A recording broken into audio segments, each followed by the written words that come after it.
फैसला senior citizens के लिए एक बहुत बड़ी राहत है।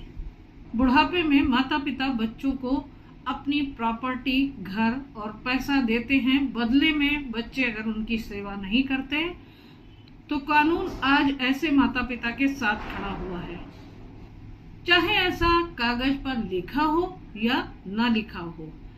मामला है आंध्र प्रदेश के एक छोटे से गांव में रहने वाली 80 वर्षीय बुजुर्ग महिला सुशीला का। सुशीला के पति का देहांत हो चुका था। उनके पास 2 बेटियां और 1 बेटा होते हैं। सन 2011 में मां ने अपने बेटे पर भरोसा करके उसे अपनी 2 एकड़ जमीन का मालिक बना दिया और मां ने प्यार और भरोसे के कारण कोई शर्त उसमें नहीं लिखी। लेकिन जमीन मिलते ही बेटा बदल गया। मां को कोरोना हुआ, उसे ब्रेन स्ट्रोक हुआ, लेकिन बेटे ने उसकी कोई मदद नहीं की और बेटा घर से चला भी गया।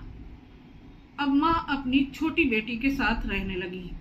सन 2019 में सुशीला ने मेंटेनेंस ट्रिब्यूनल में अपनी शिकायत दर्ज कराई कि उनका बेटा उनका ख्याल नहीं रखता और 2023 में ट्रिब्यूनल ने मां की गिफ्ट डीड ही कैंसिल कर दी। बेटा हाई कोर्ट पहुंचता है और वहां पर उसका तर्क था कि गिफ्ट डीड में ऐसा कुछ भी नहीं लिखा हुआ था कि वो अपनी मां की सेवा करेगा और उनकी देखभाल करेगा। तो ऐसे में ट्रिब्यूनल इस गिफ्ट डीड को कैसे कैंसिल कर सकता है? और इस मामले का यही एक सबसे बड़ा सवाल है। ऑनरेबल सुप्रीम कोर्ट का पहले कहना था कि अगर गिफ्ट डीड में कोई शर्त नहीं लिखी गई है तो उसे कैंसिल किया जा सकता है। फिर आया एक नया फैसला 2025 में उर्मिला वर्सेस सुनील शरण दीक्षित का, जिसमें ऑनरेबल सुप्रीम कोर्ट ने कहा कि अगर मामले को देखने से व्यवहारिक रूप से ये प्रतीत हो रहा है कि ट्रांसफर माता पिता की देखभाल की उम्मीद से हुआ है और बेटा अपना फर्ज नहीं निभा रहा है, तो ट्रिब्यूनल को ये अधिकार है कि वो इस गिफ्ट डीड को कैंसिल कर सकता है और माता पिता को उनकी जमीन वापस दिला सकता है।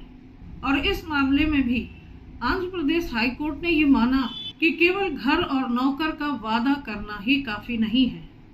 बुढ़ापे में माता पिता को अपने बच्चों से प्यार और समय चाहिए, सिर्फ सुविधाएं नहीं।